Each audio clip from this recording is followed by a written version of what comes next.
Alors, chers collègues, les écologistes voteront ce vœu sur la cité bergère et nous demandons même d'aller plus loin. Monsieur le maire, je vous invite à acheter cette parcelle. Oui, à l'acheter, comme Georges Frêche l'avait fait autrefois pour le parc Clémenceau. Achetez-la pour en faire un parc nourricier sur l'avenue Saint-Lazare. Après la friche à Mimi à Figuerolles, après le clos Lausière avenue du Pont-Trinca, ne laissez pas la cité bergère disparaître sous le béton. Car aujourd'hui, 80% du territoire montpelliérain est déjà urbanisé. Il est temps de fermer le robinet du béton et du bitume.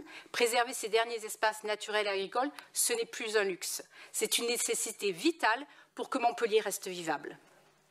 La cité bergère, ce n'est pas un simple terrain, c'est une terre nourricière.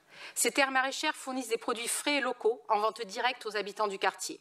Ce lieu participe à l'essor d'une alimentation saine et transparente, répondant aux attentes croissantes des citoyens qui veulent consommer local et savoir ce qu'ils mettent dans leurs assiettes. En plus de nourrir, la cité bergère tisse du lien social.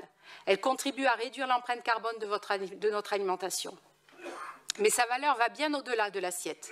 Avec les vagues de chaleur qui s'intensifient jusqu'à 50 degrés d'ici 2050, ces terres agricoles sont de véritables îlots de fraîcheur.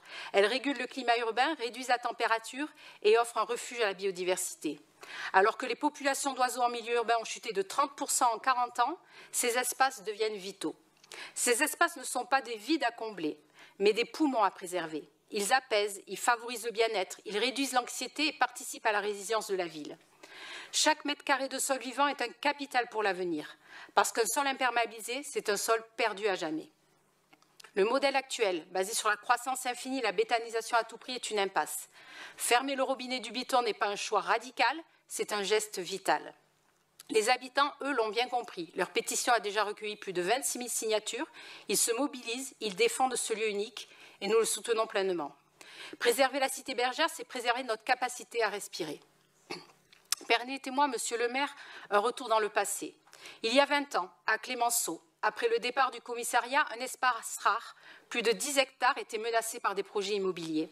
Une mobilisation citoyenne menée par l'association Pavé et les écologistes dont Jean-Louis Omégas se sont battus pendant 8 ans pour créer ce qui est devenu le parc Clémenceau. À l'époque, Georges Frêche dénonçait le parc le plus cher de France, mais il a fini par entendre les voix des habitants. Et aujourd'hui, qui pourrait imaginer l'avenue Clémenceau sans son parc? Personne. Alors, monsieur le maire, ayez le même courage, le même geste, sauvez la cité bergère, achetez cette parcelle, même au prix fort, et faites-en un parc nourricier où les écoles, les habitants, les enfants viendront cultiver, récolter, se ressourcer. Préserver la cité bergère, c'est faire respirer Montpellier.